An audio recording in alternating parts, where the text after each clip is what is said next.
The air left my lungs, so fast it felt like someone had driven a fist straight through my ribs. Daniel Mercer flattened a stack of bank statements across the polished mahogany tasting table, the paper sliding over swatches of ivory linen and gold-edged charger plates, and said, loud enough for the venue coordinator, his mother, his sister, 2 hotel managers, and the florist to hear, there. Tell them where the money went.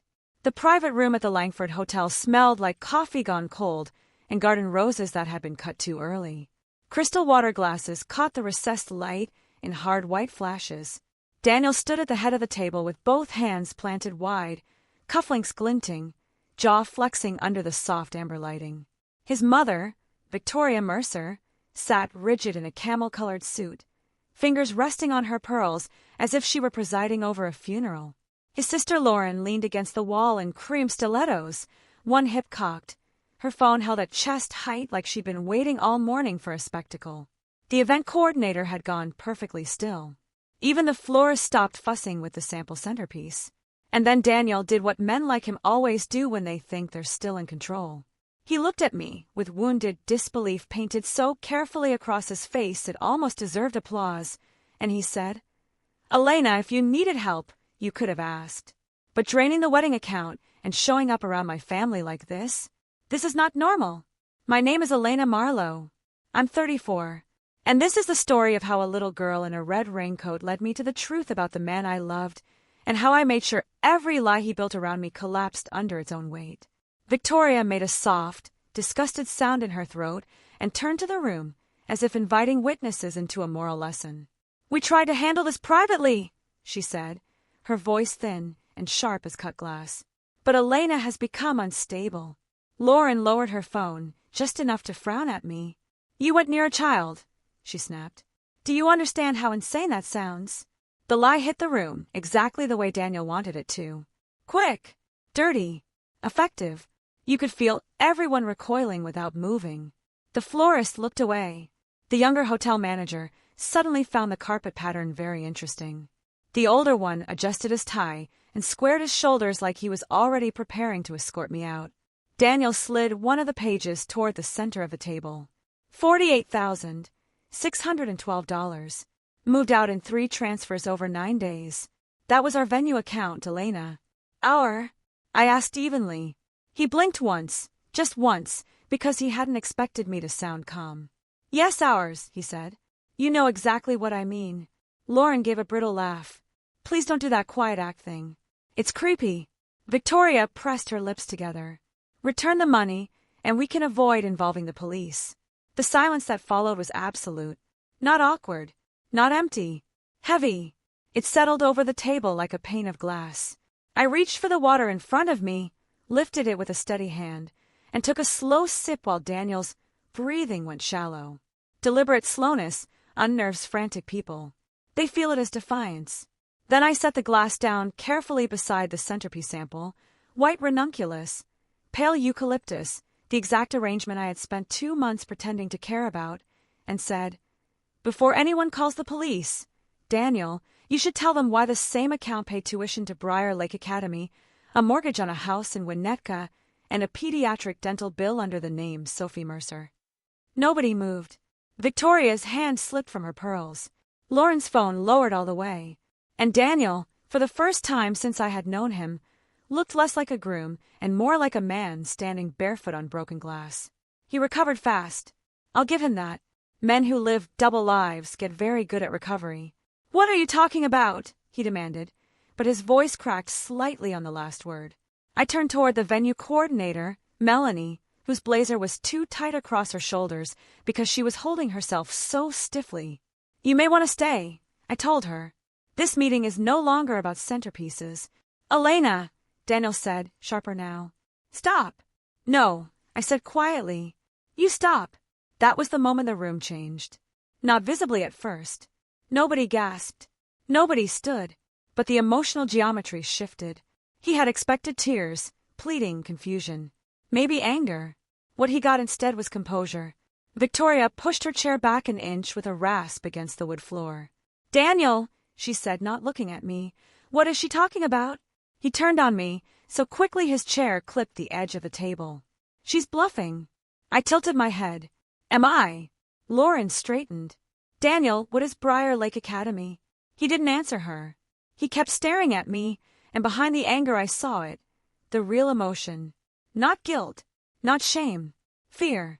Cold and practical fear, the kind that arrives when a man realizes the person he underestimated has been counting. I took my phone from my bag, laid it on the table, and slid it toward the center between us. On the screen was a photo of Daniel in a navy cashmere coat, bending to zip a little girl's red rain boot outside the ballroom level of the Drake Hotel. His face was half-turned, smiling in a way I had never once seen when we argued about guest lists or budgets, or why our wedding date needed to be pushed back yet again. He looked happy, unperformed, familiar. Sophie, I said. Victoria's complexion drained so fast it looked powdered away. Lauren stared at the photo, then at Daniel, then back at the photo as if repetition might force reality to rearrange itself into something easier. Daniel reached for the phone. I put my hand over it first. Careful, I said. That one's already been forwarded. Careful, I said. That one's already been forwarded. The room went still again. I let the implications settle over them. I wanted every one of them to feel the shape of the trap they had walked me into believing they were springing one on me. Then I stood, smoothing the sleeve of my charcoal coat with my free hand. I'm not here to defend myself, I said. I'm here, so there are witnesses when the story changes. Melanie, the venue coordinator, opened her mouth and closed it again. Lauren looked like she might be sick. Victoria's eyes had taken on the flat, furious shine of a woman doing violent arithmetic in her head. Daniel swallowed. Elena, sit down. No, I repeated. I think I've been sitting long enough. 3 months earlier, on a gray Saturday that smelled like wet pavement and expensive perfume, I was leaving a bridal showcase at the Drake. Daniel had texted that morning to say he couldn't make it because a client crisis had pulled him into the office. That wasn't unusual. By then, most disappointments with Daniel came dressed as professionalism. I had a folder full of catering menus tucked under my arm and a headache blooming behind my left eye from smiling at too many strangers. The ballroom floor was chaos, vendors breaking down displays, florists lifting dripping buckets, women in silk dresses balancing champagne flutes and wedding magazines. The chandeliers threw a soft gold haze over everything, the kind of light designed to make ordinary promises look eternal. I almost walked past her. She was standing near the corridor that led to the elevators, a little girl in a red raincoat with one sock puddled around her ankle and tears drying in pale tracks on her cheeks. She couldn't have been older than 5, maybe 6. She had dark curls stuck damply to her forehead and both hands wrapped around a plush rabbit by one ear. People were moving around her in currents, adults with conference badges and polished shoes and places to be, and nobody had stopped yet. I crouched in front of her. Hey, I said gently, are you lost? She nodded without speaking. The hallway smelled faintly of lemon polish and rain coming in every time the lobby doors opened. Somewhere behind us, a bartender was wheeling crates over marble, each bump echoing up the corridor. What's your name? I asked. Sophie. Okay, Sophie. I'm Elena. Do you know your mom or dad's name? She scrubbed at her eyes with the back of her hand. Mommy's in the big room. Daddy too. Do you know what they look like? She nodded again. Daddy has my eyes. Children say things with such devastating simplicity. At the time, it almost made me smile. Can you show me the big room? She reached for my hand without hesitation. Her fingers were warm and damp and impossibly small. I remember that detail with painful clarity because it's the exact sensation I felt when the rest of my life split open. She led me past the ballroom I had just left, past a mirrored wall lined with crushed velvet benches, to a set of double doors propped open with brass wedges. Music spilled out first, live jazz soft and expensive. Then voices, laughter, a microphone testing once, twice. Inside was a charity gala, all black tie sharpness and polished silver. Waiters moved through the crowd with trays of champagne, their white jackets cutting through the darker suits like clean strokes of paint. The lighting was lower than the bridal event had been, warmer, intimate in a way that made every betrayal look cinematic. Sophie let go of my hand and pointed. There! At first, all I saw was the back of a man in a midnight tuxedo, broad shoulders I knew better than my own reflection. Then he turned slightly to accept a drink from a server, and I saw Daniel's profile in that buttery amber light. Same mouth, same watch, same scar at the base of his left thumb from a biking accident he'd once told me about while lying shirtless in my bed. Except he wasn't alone. A woman stood beside him with one hand resting lightly against his arm, her dark hair pinned into a clean knot at the nape of her neck, an emerald dress skimming her frame like poured silk. Elegant, composed, wedding band on her left hand. She was speaking to an older couple while Daniel half listened, scanning the room. Sophie broke into a run. "Daddy!" It was not a shriek, not a cry, just a child's certainty, bright and happy and devastating. Daniel's face changed before he could stop it. Surprise first, then terror so naked I almost didn't recognize him. He bent automatically, catching Sophie as she launched herself into his legs, and the woman beside him turned with a relieved laugh. "There you are," she said, kneeling to smooth the girl's raincoat. We were looking everywhere. Then Daniel looked up and saw me fully. I froze. I've heard people say shock feels unreal, but that wasn't what it felt like at all. It felt hyper-real. Every edge in the room sharpened. The silver trays, the satin lapels, the piano keys catching the light, the tiny smear of coral lipstick on the woman's champagne flute. My pulse was so loud it seemed to come from outside my body. The woman stood slowly, one hand on Sophie's shoulder. Daniel didn't move, didn't speak. He just stared at me with the expression of a man who has spent years building 2 houses and just watched the bridge between them catch fire. The woman glanced from him to me. "Daniel!" He stood too quickly, nearly knocking Sophie off balance. "Claire," he said, voice low and strained, "can you take Sophie to the coat room for a minute?" Claire. He had said her name like a reflex. Intimate, worn in, used 1,000 times. Claire looked at him, then at me, and in that brief exchange I watched the first spark of suspicion pass across her face. Not understanding yet, just instinct. Sophie clung to her rabbit and looked up at me with solemn curiosity. "Daddy, is this the lady from the hallway?" I have replayed that question more times than I can count. Daniel stepped toward me. "Elena!" I took one step back. Claire's posture changed, straightened, hardened. "Who is this?" Nobody answered immediately. The jazz trio kept playing from the far side of the room, absurdly smooth, while everything inside me went silent. "I'm Elena Marlowe," I said. My voice sounded calm, which surprised me. "I found your daughter alone in the corridor." Claire nodded once, still watching Daniel. "Thank you." Then to Daniel, sharper.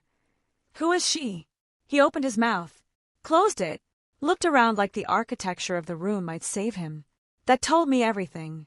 I should probably tell you something about Daniel Mercer. Men like him don't operate through passion. They operate through compartmentalization. Passion is messy. Compartmentalization is efficient. Over 6 years, Daniel had built me a version of reality so polished I had mistaken it for truth. He told me he had never married because his father's ugly divorce had cured him of rushing.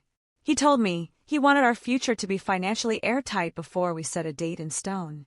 He told me the long nights at the office, the client dinners, the sudden weekend obligations, the odd gaps in availability, all of it, were temporary sacrifices for the life we were building. And because he was consistent, and because liars know consistency is more convincing than romance, I believed him. We met when I was 28 and he was 36 at a development fundraiser in River North, where I was helping a nonprofit with donor analytics, and he was charming a room full of investors into backing an urban restoration project. He wore tailored navy suits and asked precise questions. He remembered names.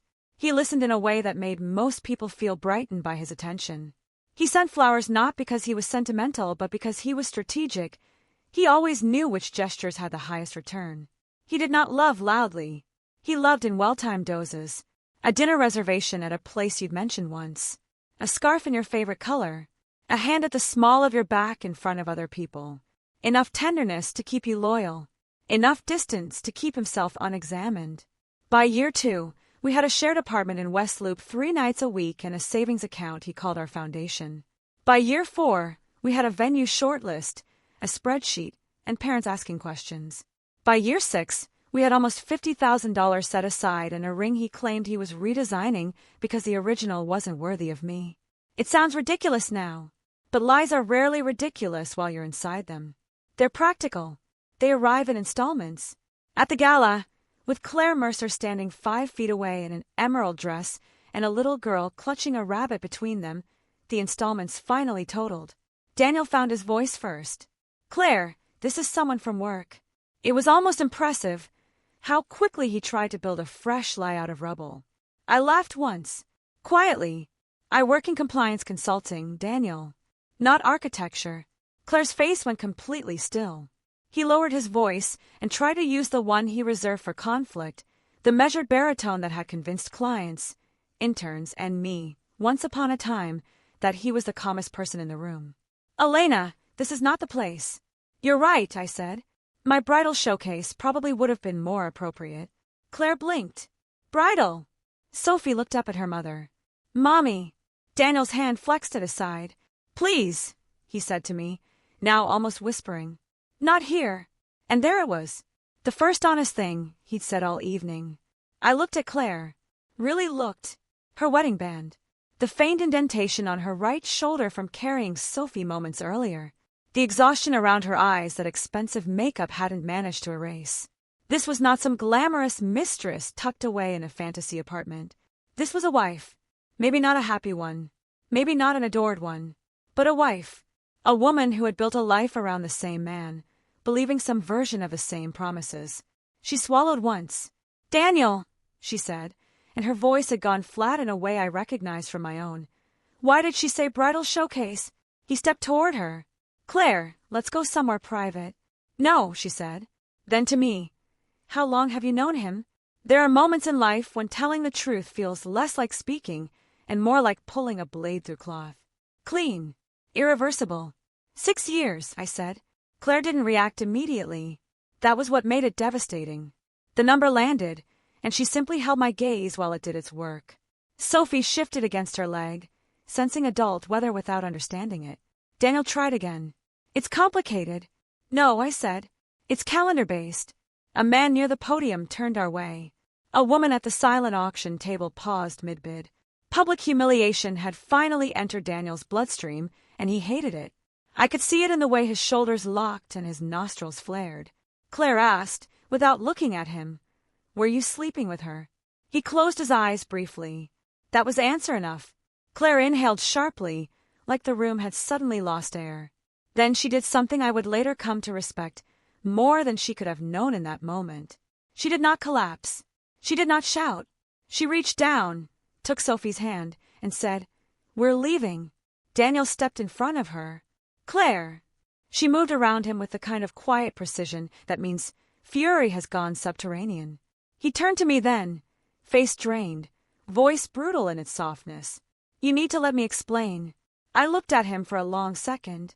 At the tuxedo I had not picked out. At the watch I had given him for our 5th anniversary. At the man who had let me spend that very morning choosing floral packages for a wedding he already knew would never happen. Then I smiled. Very slightly. "Oh," I said. "I'm going to." And I walked out. The next few days were not dramatic. I think that's important to say. There were no scenes in the apartment. No throwing glasses. No sobbing on kitchen tile until sunrise. Real betrayal, the kind that alters your internal architecture, often begins in bureaucracy. Password changes. Document searches. Quiet nausea in line at the pharmacy. Staring at your own face in elevator mirrors and noticing how quickly a person can start looking like evidence. Daniel called 23 times in the first 24 hours. I didn't answer. He texted in waves. First panic, then explanation, then manipulation. "This is not what it looked like. Please let me come by. Claire and I have been separated for years. You don't understand the situation. I was going to tell you. You disappearing like this is cruel." That last one almost made me admire him again. The audacity was structurally beautiful. Instead of responding, I went to my office. I should also tell you something about me. Before consulting, I spent 7 years doing financial controls for 2 mid-sized firms and 1 nonprofit with enough internal chaos to give me permanent trust issues. I know how money moves when it's honest. And I know how it moves when someone is hiding intent inside procedure. Numbers have textures. Clean money feels smooth. Dirty money drags. At 10:13 on Monday morning, I logged into the wedding account Daniel and I had opened together at Lakeshore Federal. Our arrangement had always seemed sensible. I managed the spreadsheet, he handled vendor communications, and both of us could transfer funds as needed. The account history had looked ordinary for years. Deposits from both of us, venue reservation, photography retainer, dress alterations, catering hold. But ordinary patterns can camouflage extraordinary theft if the person reading them wants peace more than truth. I exported everything. 3 years of statements, metadata, device logs, transfer authorizations. Then I made coffee I didn't drink, closed my office door, and started reconciling. By noon, I knew Daniel had made a mistake. Not a moral mistake. He'd made hundreds of those. I mean a logistical one. He had started moving money too confidently. 7 months before the gala, 3 small transfers had gone from our wedding account into a business expense account tied to Mercer Urban Design Group. Not enough to trigger alarms.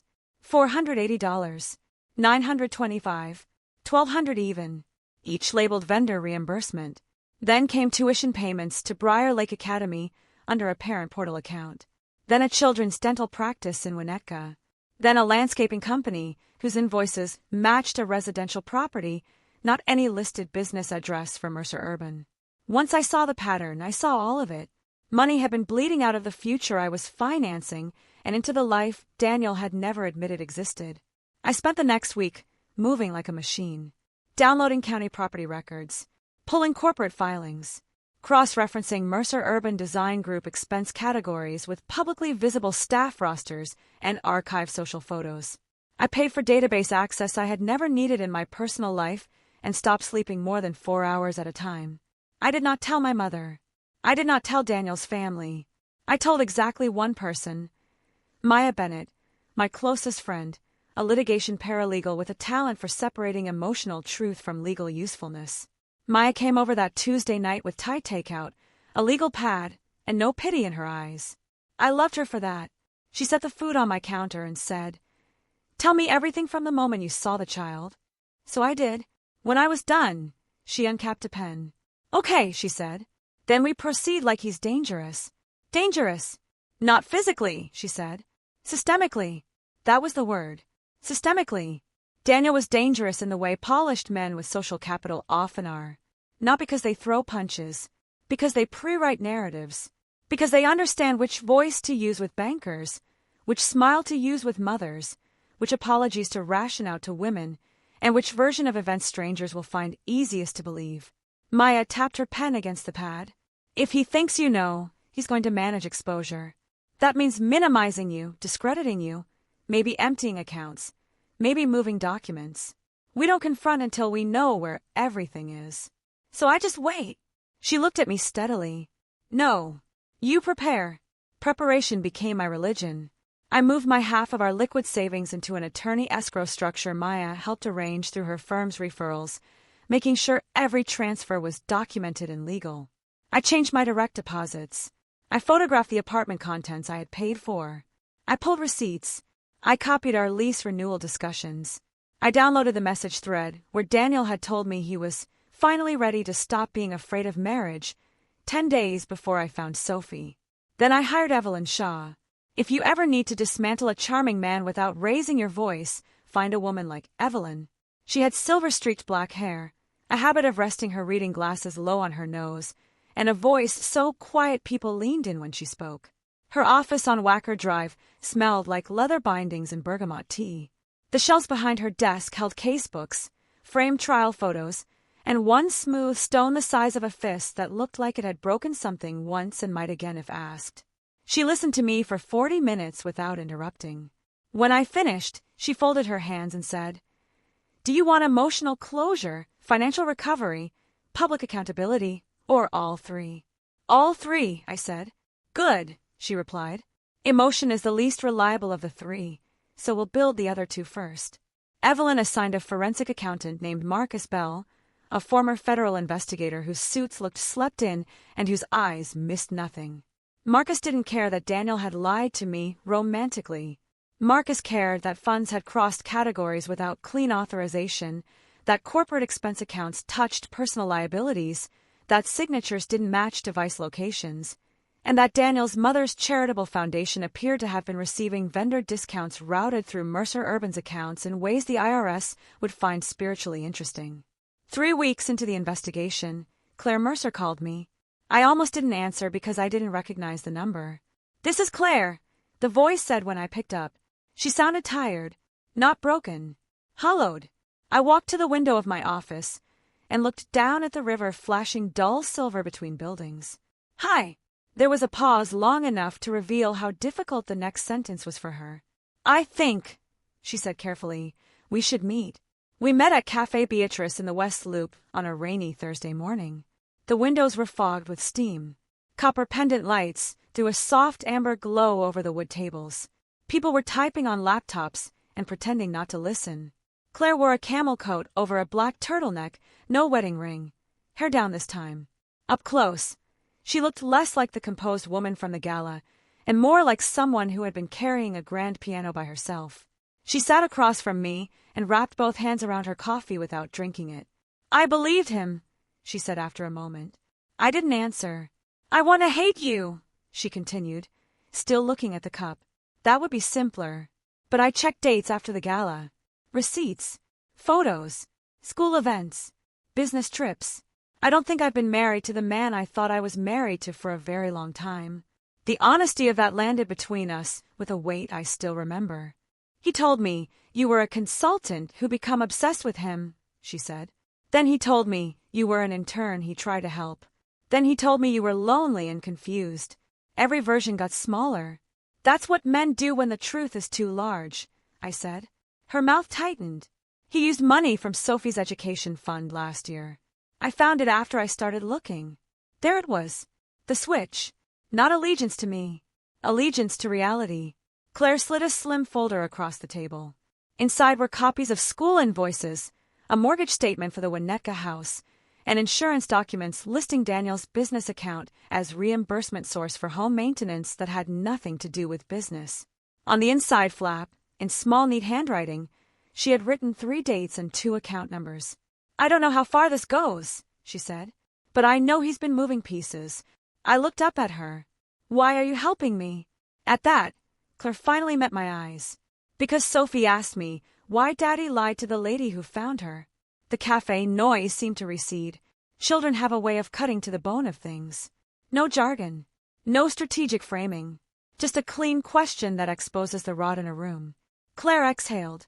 "And because he involved our daughter in a lie she didn't ask to inherit." That was the first moment I knew Daniel was going to lose. Not because I was angrier than him. Not because Evelyn was smarter. Not even because Marcus could untangle financial knots in his sleep. He was going to lose because 2 women he had expected to compete for scraps of truth had decided, very quietly, not to. Over the next 6 weeks, Claire and I built a case with the meticulousness of people who understood exactly what kind of man we were dealing with. We didn't become instant friends. Real life is not sentimental that way. We became useful to one another, then respectful. Friendship came later, after enough facts had passed between us to replace fantasy with trust. Claire gave us copies of Daniel's travel calendar, including the trips he had supposedly taken for work during periods he'd claimed to be at family conferences with me. Marcus matched those against hotel invoices and corporate card statements. Evelyn, subpoena prepared a packet she was waiting to deploy if settlement failed. Maya kept a parallel chronology of personal representations, engagement discussions, deposit messages, timelines of cohabitation, financial promises. And then Daniel did exactly what Evelyn predicted he would do. He moved first. He must have sensed pressure building somewhere beyond his visibility. Perhaps Claire grew less pliant. Perhaps he noticed the account restrictions. Perhaps he realized I was too silent. Men like Daniel mistake silence for confusion until it persists longer than it should. Then they start hearing machinery. He suggested we finally lock in the Langford venue and invite both families for a reset meeting. He said we'd had stress, misunderstandings, money tension. He used the language of repair. Heal. Clarify. Move forward. He told me his mother wanted to make peace. He told me Lauren was sorry for being intrusive. He told me we needed to face things like adults. I agreed. Of course I agreed. Because by then Evelyn had already told me The most useful moment in these cases is when a liar thinks they're staging reconciliation and accidentally stages disclosure. So I went. That brings us back to the Langford, the polished mahogany table, the cold coffee, Daniel's public accusation, and Victoria's attempt to diagnose me in front of strangers. When I said Sophie's name and watched Daniel's face empty, I wasn't improvising. I was opening a file. He tried one last time to retake the room. "This is private family information," he said, voice rising. "You had no right." "No right," I repeated softly. Interesting choice of phrase. Victoria stood abruptly, chair-leg scraping. "Daniel, is there a child?" He didn't answer fast enough. Lauren whispered, "Oh my God." I unlocked my phone, and with one thumb brought up the second image. Daniel exiting Briar Lake Academy on a Wednesday afternoon, holding Sophie's lunchbox and talking on the same Bluetooth earpiece he had used to call me 40 minutes later and claim he was in a zoning dispute across town. Then the third item, a screenshot of 3 transfers from our wedding account into a Mercer Urban expense line, later reimbursing the Winnetka mortgage. Then the fourth, a county record showing Daniel and Claire Mercer had purchased the house together 4 years after he began dating me. Then the fifth, a copy of Daniel's marriage certificate dated 8 years earlier. I did not rush. I let each piece land before showing the next.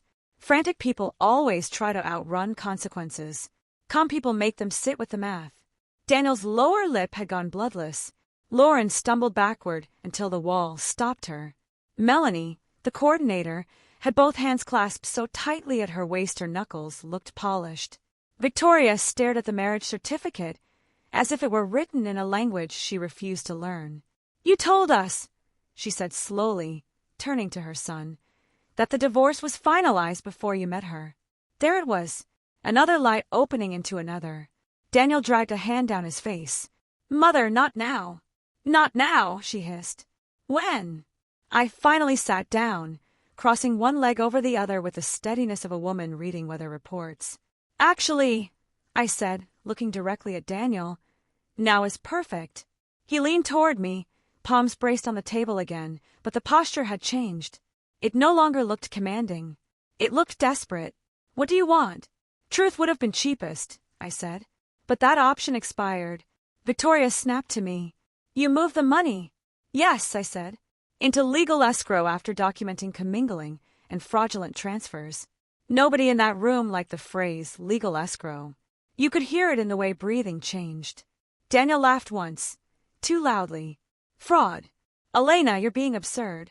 I slid a printed page from my folder and placed it beside his bank statements. "That is a reimbursement request submitted through Mercer Urban for landscaping at 117 Linden Shore Drive. It's your house in Winnetka. You coded it to project maintenance." His eyes flicked down, then away. I set down another. "This is Briar Lake Academy tuition processed through the same chain." Another. "And this is the children's dental bill that cleared 2 days after you told me you couldn't contribute to our honeymoon fund because a client delayed payment." Victoria sank slowly back into her chair. The movement was almost mechanical. Lauren whispered, "Daniel, tell me she forged these." I turned to her. That would be hard, since I have the originals, the metadata, and the device logs. He tried indignation next. "You hacked my accounts." "No," I said. "I audited mine." That was the line that snapped him. He slapped the table hard enough to rattle the glassware. Melanie gasped. "You had no business digging into my company." The old hotel manager finally stepped forward, perhaps sensing the possibility of actual violence, but I raised one hand slightly without looking at him. "Actually," I said, "you were taking money from a shared marital preparation account while representing yourself as legally single and financially committed to a future you never intended to honor. So yes, I had business." His voice dropped. "You're trying to ruin me." "No," I replied evenly. "I'm trying to stop you." Then I delivered the revelation I had saved for the precise moment his breathing turned erratic. "And before you say Claire knows nothing about any of this, she's already spoken to counsel." If the previous blows had bruised him, that one broke bone.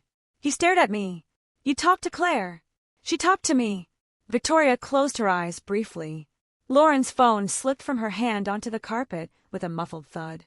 Daniel looked like a man realizing the floor plan he had memorized no longer matched the building.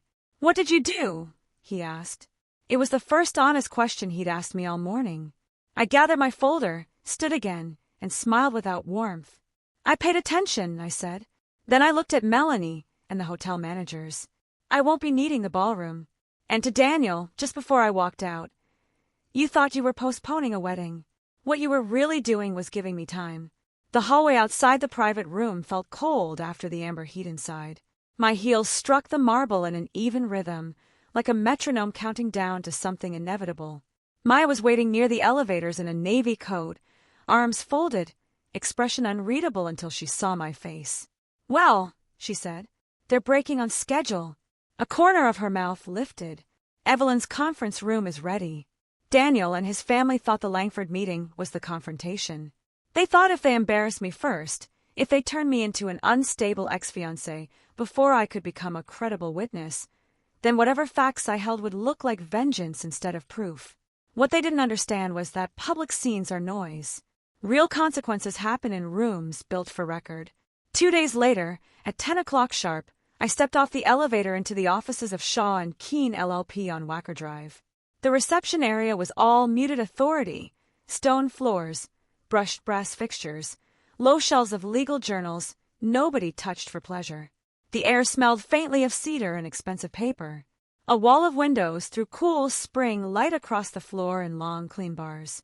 Down the hall, conference room, had a walnut table large enough to seat 12, black leather chairs, carafes of water beating onto silver trays, and the kind of silence that belongs to institutions accustomed to watching people lose things. I arrived first with Evelyn, Marcus, Maya, and Claire. That arrangement mattered. Claire stood near the window in a dove-gray suit, one hand curled loosely around a cup of tea she never drank. Her posture had changed since our first coffee. Less collapse, more steel.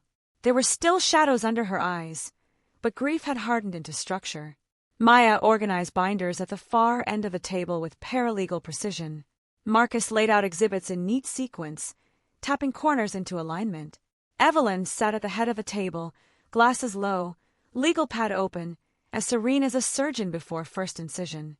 Daniel arrived 12 minutes late with Victoria, a corporate attorney named Stephen Hale whose cufflinks announced inherited confidence, and Daniel's business partner Peter Ross. Peter was a new inclusion. Mid-50s, CPA, expensive haircut, a habit of pressing his thumb against the inside of his wrist when anxious. I had seen him twice in 6 years, always at Christmas parties, always with a laugh that started half a beat too late. Marcus had flagged his name repeatedly in reimbursement approvals. Daniel stopped dead when he saw Claire seated beside me. Of all the pleasures betrayal produces in the long run, that remains one of my favorites. Not cruelty, precision. The look on his face when he realized the women he had arranged on opposite sides of his life were now sitting shoulder to shoulder with indexed binders. Stephen Hale recovered first. "This is unnecessary," he said briskly, setting down his briefcase. "If there has been a personal misunderstanding, we can address it without dramatics." Evelyn didn't look up from her notes. "Then you'll appreciate how much less dramatic this is than court." Peter shifted. Victoria inhaled through her nose and sat as if descending onto a hostile object. Daniel remained standing for a second too long. His body language was smaller now than it had been at the Langford. Shoulders tighter, chin tucked. The performance of authority had cracks in it. He eventually sat beside Stephen, though not before shooting Claire a look so loaded with accusation it might have set cloth on fire. Claire ignored it. Evelyn folded her hands. "We are here to discuss fraudulent inducement, misrepresentation, conversion of shared funds, commingling of personal and corporate assets, and possible exposure related to tax and fiduciary irregularities involving Mercer Urban Design Group and associated accounts." Stephen gave a dismissive smile. "That is an extraordinary list for what is, at core, a failed affair." Marcus slid a binder across the table to him. "Tab 3, he said. Stephen's smile faded as he opened it. "One of the underrated joys of preparation is that it removes the need for dramatic language. You don't have to sound angry when the documents are willing to do it for you." Evelyn nodded toward Marcus. "Mr. Bell." Marcus stood and clicked a remote. The wall screen lit with a clean white slide, titled Timeline of Representations and Transfers. No flourish. No branding. Just dates. Marcus had the kind of voice that made even damning information sound routine, which somehow made it more terrifying. March 14th, 8 years ago, he began.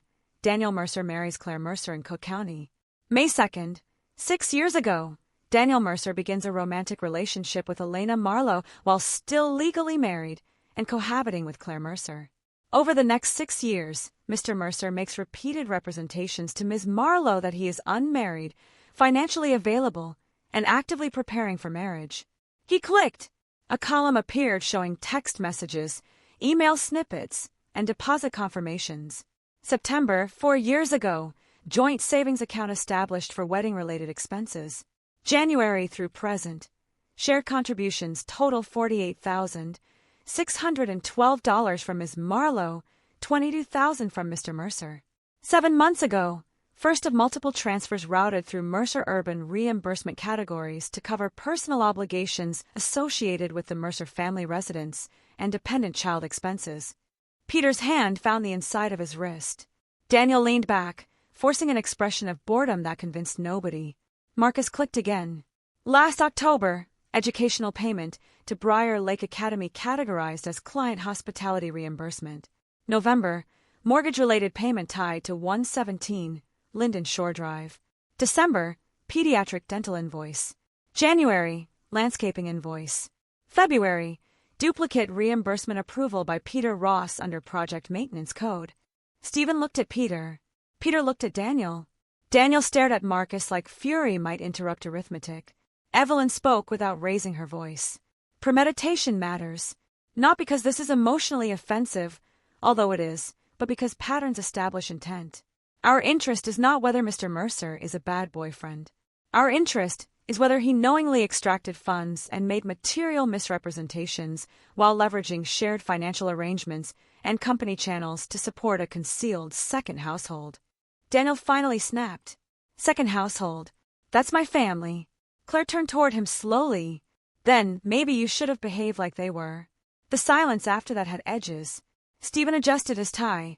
Even if one accepts a personal overlap, he said, choosing each word with visible care, that does not make every transfer criminal.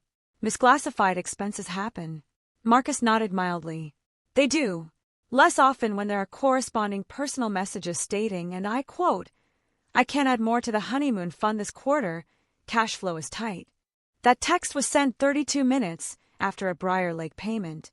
I almost smiled. Daniel's jaw tightened. This is absurdly invasive. I spoke for the first time since the meeting began. You invited invasion the moment you built intimacy on false disclosures. He turned to me. You wanted to believe what suited you. The accusation was familiar. Men like Daniel always keep one in reserve. You participated in your own deception. I met his gaze. No, I said. I trusted what you repeated. Claire glanced at me briefly, and there was something like gratitude in it. Evelyn slid another folder across the table. Now we move to cooperation. Stephen did not touch the folder immediately. Before we do, he said, I'd like to know how Mrs. Mercer became involved in this process. Evelyn leaned back. By learning the truth. Stephen persisted. Specifically. Claire set down her untouched tea. Specifically, she said, I found out my husband was telling another woman he was single while using our daughter's school expenses as disguised business costs. That sharpened my interest.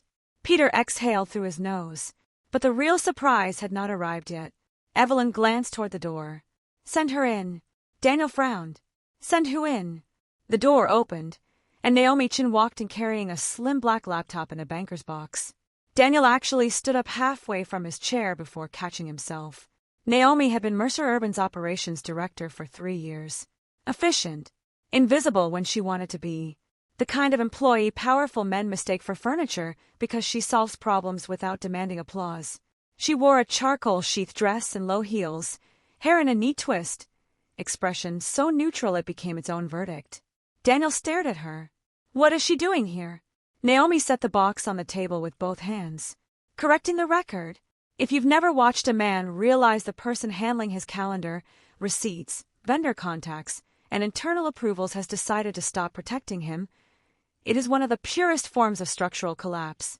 Stephen looked from Naomi to Evelyn. Is this some kind of stunt? No, Naomi said before Evelyn could answer. This is a retained copy of internal reimbursement requests, deleted email recoveries, calendar edits, and Slack exports showing repeated instructions from Mr. Mercer to miscode personal expenses, including educational and residential items, under project operations. It also includes voice memos from 2 staff members who were told not to question dual billing. I made those copies after he asked me to backdate a vendor note related to the Linden Shore landscaping invoice. Daniel's face had gone a strange gray color, like stone under ash. Why? He said hoarsely. Naomi looked at him evenly. Because you told me to fix it if anyone noticed. She turned slightly toward the rest of the room. I am not interested in working for someone who funds a second engagement with company cash and then blames administrative staff when codes don't reconcile. Peter found his voice. You had no authority to remove internal documents. Naomi's eyes shifted to him. And you had no authority to approve personal mortgage costs as commercial maintenance. Yet here we are. It landed like a slap. Peter pulled at his collar. Victoria stared straight ahead, face set in marble. Daniel looked from Naomi to Claire to me as if betrayal itself had become airborne. I trusted you, he said to Naomi. That was when I said the line I had been holding for exactly the right moment. Next time, I told him quietly, make sure they're not working for both sides. His head turned toward me with open hatred at last. Not performative outrage. Not injured innocence. Hatred. Clean and hot. The mask was finally dead. Good. I wanted him unmasked in a room with witnesses. The meeting fractured after that. Exactly as pressure forces weak seams apart. Peter began blaming Daniel for instructing him verbally. Daniel blamed Peter for sloppy approvals. Victoria blamed Claire for bringing outsiders into family affairs. Claire turned to her and said, You helped him lie to her. Victoria recoiled. I was told he was separated. And you never asked why his fiancée had never met his daughter. Victoria's lips parted. Closed. No answer. Stephen requested a private caucus with his client. Evelyn declined until the initial terms were read into the room. Peter demanded his own counsel. Marcus continued organizing exhibits, while chaos ricocheted off the walnut and leather. Maya took notes at a speed that always impressed me. Then Evelyn did what true professionals do when everyone else starts drowning in emotion. She set a structure over it. Here are the options, she said, her voice not 1 inch louder than before. Option 1, immediate negotiated resolution today.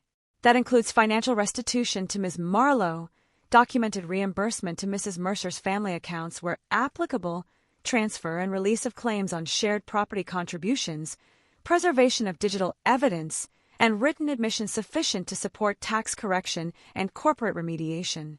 Option 2, we file. Civilly first, potentially with criminal referrals, where evidence warrants. We also notify Mercer Urban's board, relevant tax authorities, Briar Lake Academy regarding payment source discrepancies, and any insurers implicated by false coding. No one interrupted her. Even panic respects competence. Stephen cleared his throat. You're threatening reputational destruction. Evelyn looked at him over her glasses. No, I'm describing exposure. Daniel's hands were clenched so tightly on the armrests of his chair the tendons stood out white. You can't take my business over a personal situation. Claire laughed once, low and disbelieving. You use the business. He looked at me next, as if somewhere inside all this there was still a softer version of me he could invoke. Elena, he said, and he even lowered his voice into the intimate register he used to wear like cologne. Please, we can settle this between us. I leaned back and let myself study him for a moment. The man I had once loved was still physically recognizable. Same cheekbones, same expensive tie, same careful haircut. But now that I had seen the full operating system, all the charm just looked like surface treatment. I wanted you to see them, I said. He frowned. See what? The documents, the dates, the overlap. I wanted you to see exactly how it looks when someone else lays your life out in order. His expression shifted slightly. Confusion, then recognition. I had done to him what he had spent 6 years doing to me. I had curated reality and made him stand inside it. Stephen whispered something to Daniel. Peter had gone pale enough to look translucent. Victoria's fingers were back at her pearls, except now she was clutching them like a rosary against a disaster too worldly for prayer. The bargaining began after that. It always does. Men who sneer at accountability, in theory, become astonishingly flexible when the paper is in front of them. There were arguments about valuation, about proportion, about whether certain transfers truly belonged in restitution or were merely misunderstood. Marcus dismantled each objection with dates and documentation. Claire's separate counsel, who had joined by then, insisted on protections for Sophie's trust and family residence. Peter tried to position himself as a passive approver. Naomi's records prevented that. Victoria wanted any agreement kept strictly private. Evelyn made no promises beyond lawful confidentiality. Hours passed. Water sweated into rings on coasters. Afternoon light shifted from silver to muted gold against the windows. At one point Daniel stood and paced to the glass, shoulders bunched, one hand at the back of his neck. He looked like a man searching for an exit in a building he used to own. He signed just after 4:30. Peter signed after requesting a side addendum about internal cooperation and indemnity limits that fooled nobody into thinking he was leaving clean. Claire signed her own family protection provisions with a face I had come to recognize, grief held upright by necessity. I signed last, not because I was hesitant, because I wanted Daniel to wait. When the final pen stroke was done, the room exhaled. Not relief exactly, more like containment. The damage had a shape now. Consequences had addresses. Daniel stood as I closed my folder. "You're enjoying this?" It would have been easy to answer emotionally. To tell him about the nausea, the insomnia, the ache behind my sternum each time I passed the bakery where we once planned a future. It would have been easy to let him believe enjoyment and vengeance were the only alternatives to silence. Instead, I slid my chair in and picked up my coat. "No," I said. "I'm finishing it." He stared at me, waiting for more. I gave him exactly one final sentence, and I used his own favorite word. "You were always obsessed with legacy," I said. "This is yours." Then I walked out. The next few weeks were administrative in the way justice often is. There were account transfers and sworn statements. There were follow-up calls with auditors. Mercer Urban's board placed Daniel on leave, then removed him after the internal review widened. Peter Ross resigned before the formal findings could become a board vote, which told everyone what they needed to know. Naomi accepted a retention arrangement with the remediation team and never once looked back. Claire filed for divorce with terms so comprehensive even Maya whistled when she saw the draft. Daniel texted me 3 times during that first week. "I hope this was worth it. You destroyed more than you understand. I never stopped loving you." That last message arrived at 1:14 in the morning. I archived it without opening the thread further. Victoria called twice and left one voicemail. "Elena, despite everything, family matters are complicated. Public ruin helps no one. I think, with maturity, we can all agree mistakes were made on every side." I saved that one too. It's amazing what people reveal when they believe tone can substitute for responsibility. 6 months later, I was living in a sunlit apartment in a brick building off Monroe Street with wide windows and floors that warmed golden every morning around 9. The kitchen had pale stone counters and brass hardware that caught the light like jewelry. There was a small balcony with room for 2 chairs, basil and terracotta pots, and a view of a sycamore that turned silver green in the wind. On my first morning there, truly there, not just sleeping among half-unpacked boxes, I stood barefoot in soft cotton pants with coffee warming my hands and watched sunlight move slowly across the opposite rooftops. Fresh starts rarely announce themselves dramatically. Sometimes they are just quiet rooms that don't contain anyone else's lies. I had taken the restitution money, my remaining savings, and a frightening amount of nerve, and opened a small advisory practice with Maya's help on the legal structuring and Marcus's on the forensic design side. We called it Lantern Advisory. Not revenge consulting, not heartbreak recovery, asset tracing, financial clarity, and risk review for women leaving opaque partnerships, family businesses with blurred boundaries, and anyone else who had ever been told, "Don't worry about it, I'm handling the money." Turns out there is no shortage of people who need someone calm to tell them where the numbers actually go. My office was modest. 3 rooms, frosted glass door, warm oak desk, shelves lined with binders and books on compliance, negotiation, and financial abuse. But it was mine. The first framed item I hung was not a degree or a branding certificate. It was a photograph of the Chicago River in winter, steel blue under white sky. Cold, clear, honest. Karmic justice, when it came, was less theatrical than people imagine and far more satisfying. Daniel lost his seat at Mercer Urban, then his professional standing in circles where reputation had always done half his work. The board's review of expense coding and internal controls became impossible to bury, especially once 2 staff members corroborated Naomi's records. He wasn't marched out in handcuffs.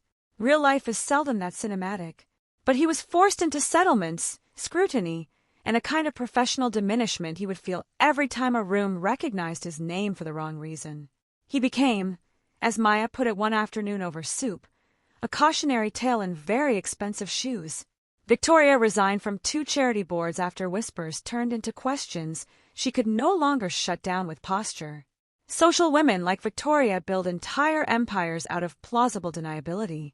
She lost hers by increments, fewer invitations, cooler greetings, an article about governance reform at one of her foundations that did not name her directly but might as well have engraved it. I never contacted a single one of her circles. I didn't need to. Once truth enters air-conditioned rooms, it travels through vents all by itself. Lauren, who had once filmed me at the Langford like I was content, deleted 3 years of curated family posts and quietly stopped using the Mercer name in brand-facing work. She sent me one text that began angrily and ended almost human. I didn't know everything. I just thought you were dramatic. I archived that too. Peter Ross faced the least glamorous consequence of all: documentation. Reviews. Queries. Professional discomfort without any noble narrative attached. Men like Peter hate that more than scandal.